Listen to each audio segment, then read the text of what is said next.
Hola, nosotros los integrantes del grupo 4 vamos a exponer sobre los procesos de polimerización por agitación y mezclado, los cuales se clasifican en polimerización en emulsión, polimerización en solventes y polimerización en suspensión. La polimerización en emulsión consiste en dispersar un monómero insoluble en agua en una fase acuosa. Esta dispersión se estabiliza químicamente usando emulsionantes. La polimerización se da en partículas de látex con diámetros pequeños de aproximadamente 0.3 a 0.8 micrómetros, las cuales contienen tanto las moléculas de polímero como las del monómero y están rodeadas por moléculas emulsionantes que las estabilizan contra la fase acuosa. Por el pequeño tamaño de las partículas, el calor de la reacción se puede disipar fácilmente en la fase acuosa, y la transferencia de calor entre la pared del recipiente y la fase acuosa es muy buena por la baja viscosidad de la emulsión y la alta conductividad térmica del agua. En cuanto a la polimerización en solventes, si esta es homogénea, la viscosidad se va a reducir añadiendo un solvente químicamente inerte. También en esta, tanto el monómero como el polímero van a estar presentes en la solución durante todo el proceso. Y en muchos casos, la eliminación de calor se mejora mediante un enfriamiento evaporativo simultáneo inducido por la ebullición del solvente. En lo que respecta a la polimerización en suspensión, vamos a tener que se divide en dos tipos. La primera es la polimerización en perlas, en la cual ni el polímero ni el monómero son solubles en el líquido portador. Por lo tanto, esta polimerización tiene lugar dentro de las gotitas del monómero, que tienen un diámetro de entre 10 a 1000 micrómetros. Luego tenemos la polimerización por precipitación, en la cual el monómero se va a disolver en el líquido portador, pero como el polímero no es soluble, va a precipitar durante la polimerización. Otras características de este tipo de polimerización es que las partículas poliméricas primarias tienen generalmente un diámetro de aproximadamente 1 micrómetro. Estas se aglomeran en partículas secundarias porosas con un diámetro de 100 a 200 micrómetros. También tienen la tendencia a coagular. Esto significa que se pegan en ciertas fases de la polimerización y por lo tanto esto se debe separar, lo cual se lleva a cabo mediante fuerzas de cizallamiento en un campo de flujo. El caucho butílico o polibutadieno se utiliza como caucho sintético especialmente para las bandas de rodadura de los neumáticos para automóviles y se produce casi que exclusivamente por polimerización en solución utilizando catalizadores sigleranata y tolueno como solvente más común. Los requisitos de mezclado para la reacción son una buena homogenización y un flujo axial que asegure rápida igualación de los gradientes de concentración y temperatura. El IIR o caucho isobuteno e isopropeno es un copolímero de isobutileno e isopropeno. Este material se utiliza para neumáticos de alto rendimiento y de larga distancia, y el proceso más utilizado para sintetizarlo es la polimerización catiónica a baja temperatura, en donde se utilizan temperaturas desde los -90 a los -100 grados Celsius, ya que se trata de una reacción muy exotérmica.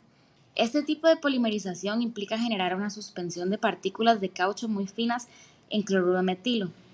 Y debido a que la reacción es muy exotérmica, el reactor está diseñado como un tubo de aspiración con caudales axiales muy elevados. La cámara cilíndrica del reactor está equipada con intercambiadores de calor de haz de tubos y además, como la reacción es muy rápida, requiere una rauda homogenización del material entrante. Ahora, con respecto a la producción de poliéster y PET, es importante entender un poco sobre las necesidades de agitación y mezclado para este proceso.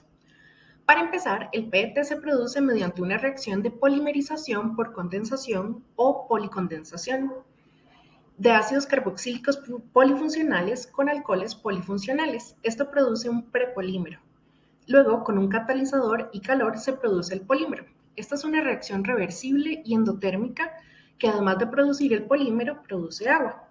Para desplazar el equilibrio químico hacia el lado de PET es necesario eliminar esta agua que produce la reacción. En este caso, como la mezcla tiene una viscosidad muy alta, el agua se puede eliminar solamente por evaporación desde la superficie. Por lo tanto, es necesario el uso de impulsores de bombeo axial.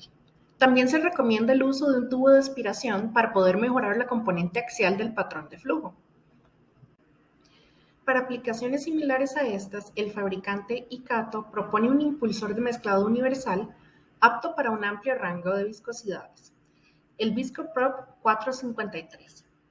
Se puede utilizar para sistemas de bombeo axial tanto en regímenes turbulentos de baja viscosidad como para regímenes laminares de alta viscosidad. Existen dos versiones de este impulsor. La primera es una versión que tiene aspas con un ángulo de 25 grados.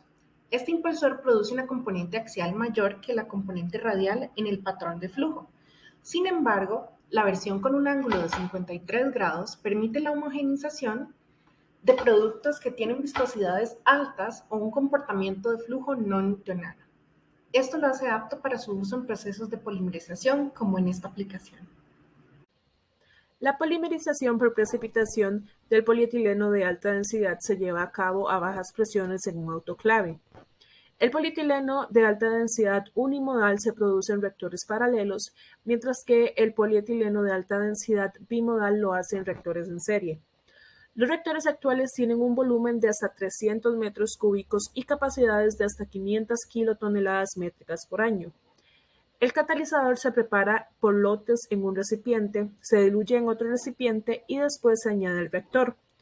El reactor de funcionamiento continuo también se alimenta con monómero, hidrógeno y hexano. Esta reacción es exotérmica y tiene lugar a una presión de entre 5 y 10 bares y una temperatura entre 75 y 85 grados Celsius. El calor se elimina con un intercambiador de calor externo y el peso molecular, su distribución y la densidad del producto se controlan ajustando el tipo y la concentración del catalizador y comonómero, así como la cantidad de hidrógeno. La cadena de procesamiento termina con el postreactor, en el que el monómero alcanza un índice de conversión del 99%. La suspensión resultante es dirigida a un receptor y luego se centrifuga, se seca en un lecho fluidizado con nitrógeno caliente y finalmente se tamiza. Los estabilizadores y aditivos se mezclan antes de ser extrudidos. Debido a la forma alargada de estos reactores de polimerización, la principal tarea de mezclado consiste en conseguir tiempos de mezclado muy cortos. Además, las altas velocidades de la pared deben evitar la incrustación en las paredes del recipiente. Ok, hablaremos del equipamiento para producir poliestireno de alto impacto o mejor conocido como HIPS, el cual consiste en una cascada de 3 a 5 reactores divididos en etapas de prepolimerización y postpolimerización. En la etapa de prepolimerización, primero que todo es importante mencionar que se lleva a cabo a temperaturas que rondan los 100-150 grados Celsius, con fluencias hasta un 15 a 30%. En esta etapa, la morfología buscada y el tamaño de las partículas ya están esencialmente predefinidos. Luego de esto, tenemos una etapa llamada postpolimerización. La reacción de polimerización continúa para dar fluencias mayores con viscosidades correspondientes más altas. La postpolimerización se lleva a cabo a una temperatura más alta con respecto a la prepolimerización, que ronda los 140 a 190 grados Celsius. En la cascada de reactores, el calor de la polimerización se lleva a cabo evaporando el monómero estireno. A continuación, el monómero gaseoso se condensa y se reintroduce en el reactor. Este tipo de eliminación de calor requiere una alta homogeneidad y un buen arrastre superficial.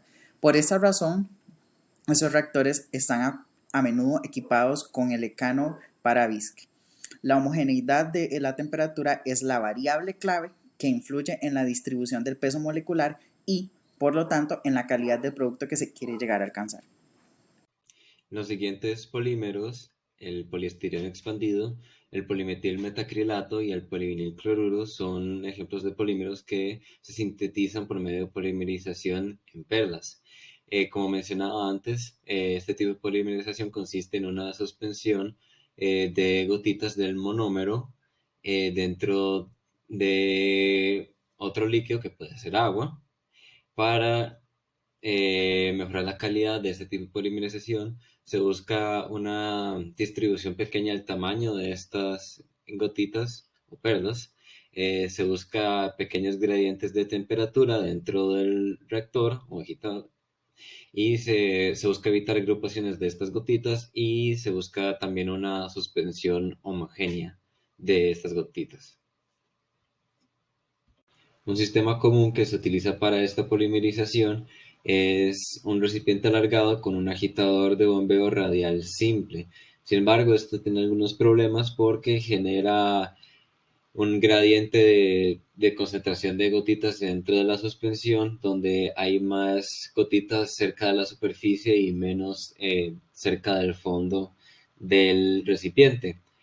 Para combatir esto, se puede utilizar agitadores de múltiples etapas y se pueden instalar mamparas dentro del tanque agitador. Y de esta manera se puede lograr una distribución más estrecha del tamaño de gotitas, lo cual se busca para una mejor calidad del polímero.